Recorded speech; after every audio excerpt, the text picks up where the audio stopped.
Normally, when you do something catastrophically stupid in a video game, you're offered immediate instructive feedback via a game over screen or a variant thereof.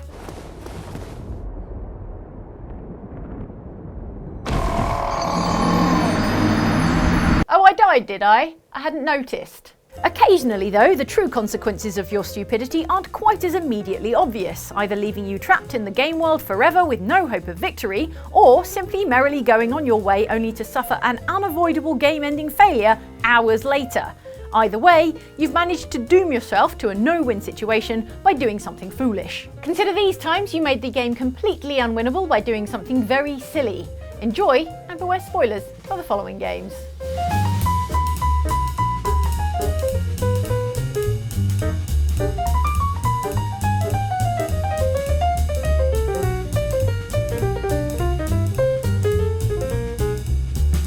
In the early days, thousands were spared the horrors of the Holocaust by taking refuge in enormous underground shelters known as vaults. One of Fallout 3's most infamous vaults, Vault 106, is also one of the places on the planet you'd least like to be trapped for all eternity, ranked right behind a cryptocurrency convention at an airport hotel. You discover Vault 106 in much the same way as most of the non-mission critical vaults in the game, namely by accidentally stumbling across it in the wasteland, usually while running away from a rad scorpion.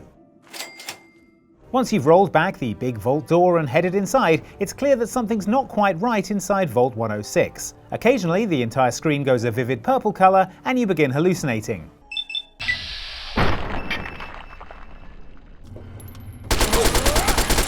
I had something similar when I drank 6 bottles of grape soda in a single sitting. It transpires that the inhabitants of Vault 106 are all under the influence of psychoactive drugs pumped in through the air filtration system, and in the intervening years, they've all gone completely insane. Though that's no excuse for some of the hairstyle and facial hair combos we see going on in here.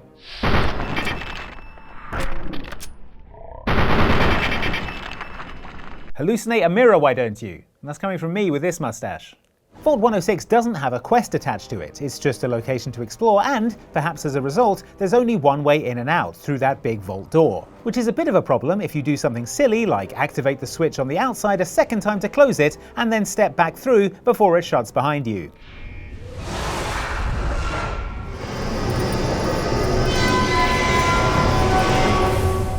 Then there's no way to reactivate the door from the inside, and you find yourself stuck forever in the bleak, ruined confines of Vault 106.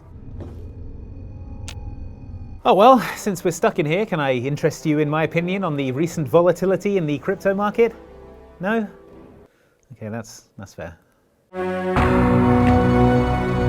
realized the moment I fell into the fissure that the book would not be destroyed as I had planned.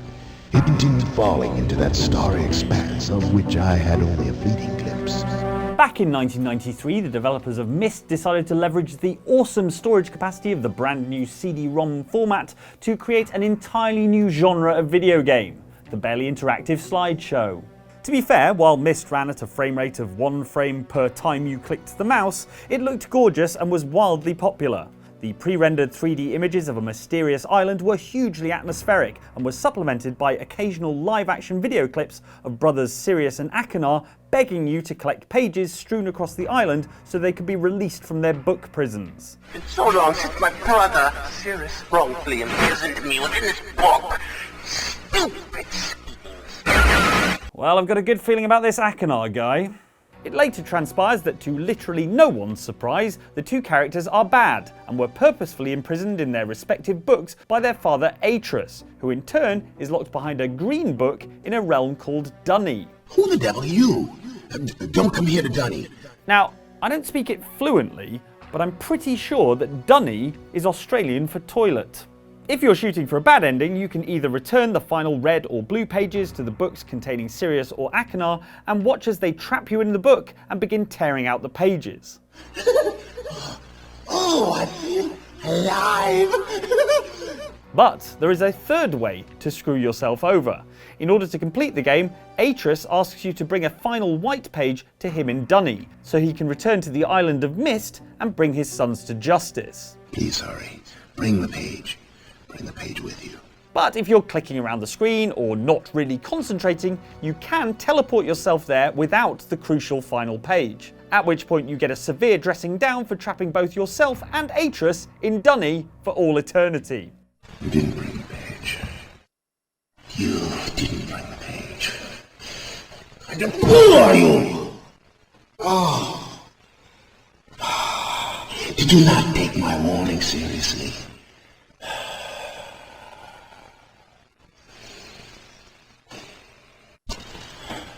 Welcome to Dunny. You and I will live here forever. Nothing worse than being trapped in the Dunny, eh, Aussies?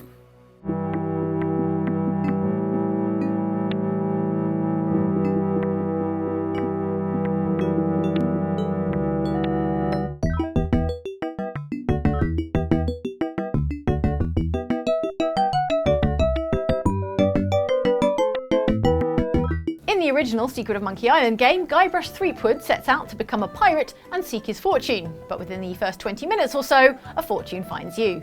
Head over to a clearing on Melee Island where the game begins and you'll find a couple of bickering circus acrobats called the Fettuccini Brothers who are arguing over the testing of a new human cannonball trick.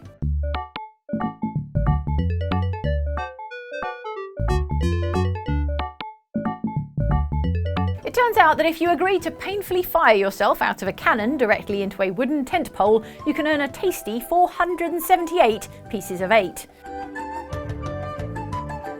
And if you tried it nowadays, probably a couple of million followers on TikTok. Don't try it nowadays, obviously.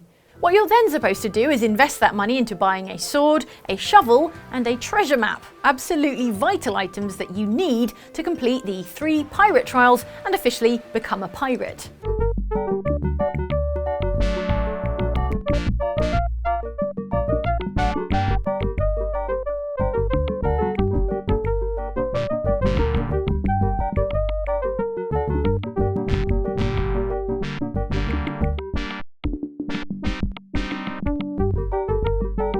Alternatively, if you're less smart, you can take your modest booty, along with your modest booty, over to Stan's previously used vessels and, in the original unpatched version of the game, feed every last one of your mission critical pieces of 8 into a root beer vending machine that resolutely and obviously refuses to actually vend you a drink. Are you perhaps still suffering the effects of that head injury?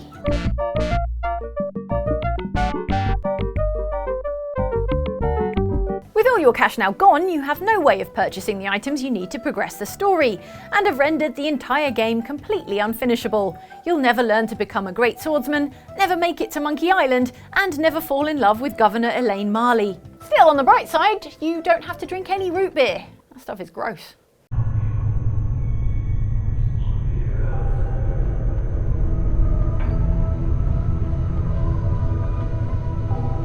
Hey, Chief. You okay? You playing corpse or you putting the blinds on the dusties? I thought you were a deader for sure. Classic D&D based RPG Planescape Torment isn't short of horrifying enemies. On your travels through the Forgotten Realms, you'll encounter human-sized were-rats, shambling zombies, and our own personal least favourite, the huge gelatinous blob-like lemure. They look how I feel after eating an entire takeout pizza all to myself.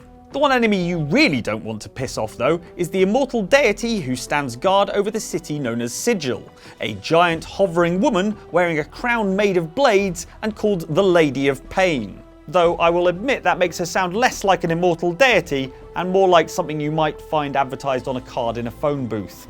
Make no mistake though, if you make the Lady of Pain angry, you stand a good chance of rendering your 30-hour RPG unwinnable. The quickest way to wind her up is to kill Dabus, who are strange humanoids with goat-like horns who are described as the personal entourage of the Lady of Pain. So I assume we're talking publicists, managers, and at least one stylist. Those head knives aren't going to polish themselves. Kill enough of these folks in the area known as the Hive, and the Lady of Pain will glide in ominously and teleport you to an otherworldly personal labyrinth. What am I doing here? It takes a bit of exploring to escape, and requires you to read a book bound in human skin, which is quite unpleasant, but given the amount of adventuring through hostile lands you've been doing so far, it's actually no big deal. Lady of Pain? More like Lady of Mild Inconvenience. underestimate her at your peril though. If you fail to heed this first official warning and foolishly anger her a second time, it's seriously bad news.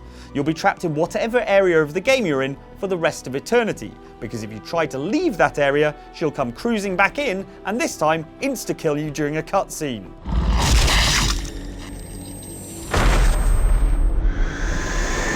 The moral of the story? Don't call numbers you find in phone booths? Now that's not it.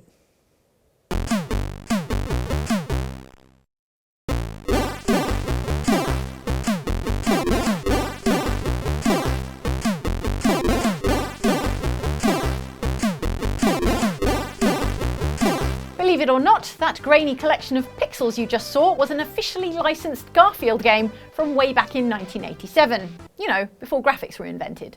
Garfield Big Fat Hairy Deal on the ancient Commodore 64 computer tasks the iconic orange cat with rescuing his girlfriend Arlene. The goal of the game is to complete a series of tasks without succumbing to the two primary obstacles that threaten to sabotage Garfield's productivity: being hungry and being sleepy. Same, Garfield.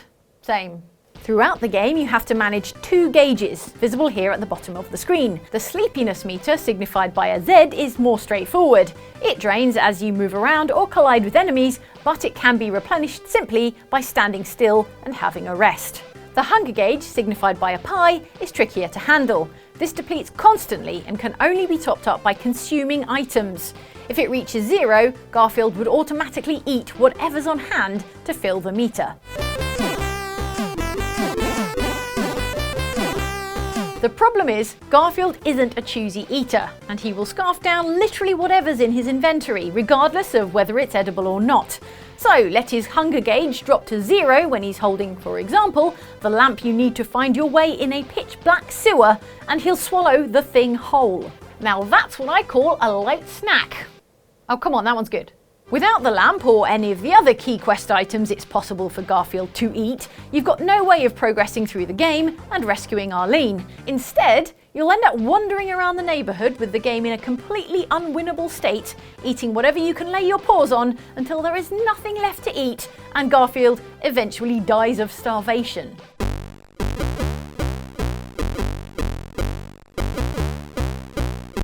Something that occurs roughly 15 minutes later. Like, damn, cats have a fast metabolism.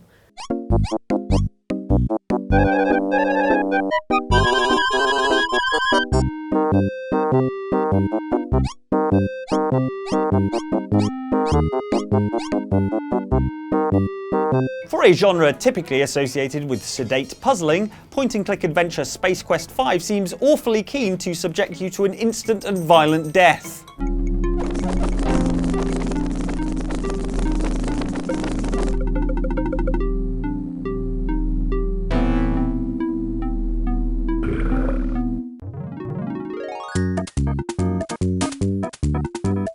Just seems weird without the word fatality immediately afterwards. Just because Space Quest V is happy to bump off its hero Roger Wilco with nary a moment's notice doesn't mean it isn't also happy to draw the process out, allowing you to get yourself into an unwinnable situation and carry on playing unaware that you've royally screwed up. At one point in the story, you're attempting to find a way to stop the horribly mutated pucoids by investigating genetics, the floating biolab where the mutagen was originally created. Unfortunately, when you get in the transporter to teleport to the lab, a rogue housefly appears to have gotten in the teleporter with you.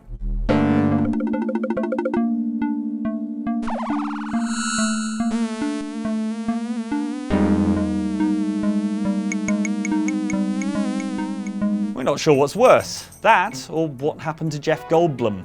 Naturally, all thoughts of defeating the dastardly pucoids are moved down the list of priorities, behind your number 1 objective of no longer being a housefly with a tiny human head attached. And then presumably your number 2 objective of taking the world's longest and most thorough shower. By the time you've investigated the lab as a fly, worked out how to communicate with your crew, and recombined your head with your body, you might reasonably have forgotten the actual purpose of your visit to genetics. It's a good job then that Roger and his engineer Cliffy have a long and pointed conversation to remind you.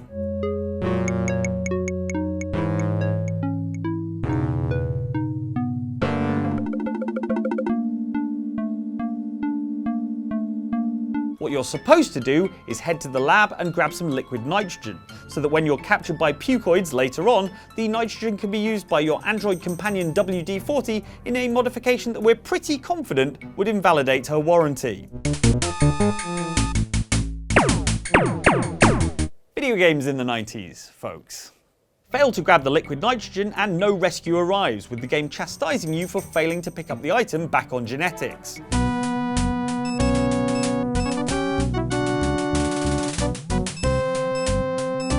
Which would be bad enough were it not for the fact that the game allowed us to spend ages crawling around a maze of identical vents beforehand, while the game knew full well we'd already rendered it unwinnable and our fate of becoming a mutant was sealed.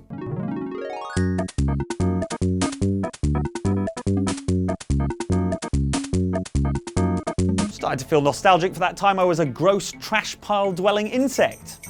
University is what I'm talking about.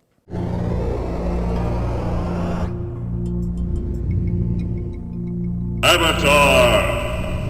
Know that Britannia has entered into a new age of enlightenment. Know that the time has finally come for the one true Lord of Britannia to take his place at the head of his people. Under my guidance, Britannia will flourish, and all of the people shall rejoice and pay homage to their new guardian. We're all familiar with the concept of Armageddon, right? The one that's not a movie with an Aerosmith soundtrack? In common parlance, the word Armageddon tends to be shorthand for the end of the world, and in most games that's what you're trying to prevent. With a few notable exceptions, such as the Evil Genius series, where you're essentially a Bond villain and your objective is global domination, or Animal Crossing, where your objective is... well, I'm not sure, but I think it has something to do with turnips. In 1992 top-down RPG Ultima VII, Armageddon is also the name of a magical spell. Based on context clues, you probably won't be surprised to hear that uttering those words essentially instantly wipes out every living creature in the video game's world of Britannia. You'll better hope I don't talk in my sleep, is what I'm saying.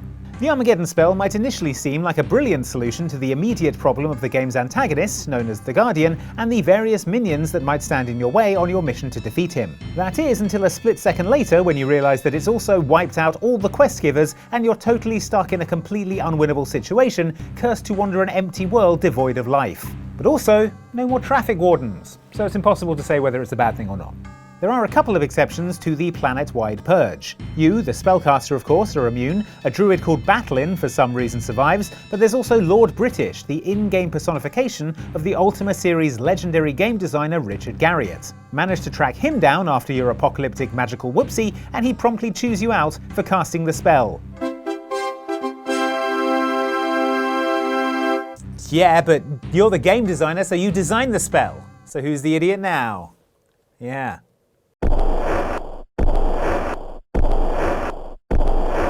Thanks for watching this video on Outside Xbox about the 7 times you made the game unwinnable with your foolishness. But if you've made it to the end of the video, if you've completed this video, you are in fact a winner. And why not now compound that winner status by watching one of these 2 winning videos, this one from Outside Xbox, about the times you failed by being too good, you winner, and this one from Outside Extra about the Soulsborne enemies you farmed relentlessly in your pursuit of, I don't know, Soulsborne success. So that would make them the losers in this scenario. So check one of those 2 out and we'll see you back for another list every week on Outside Xbox.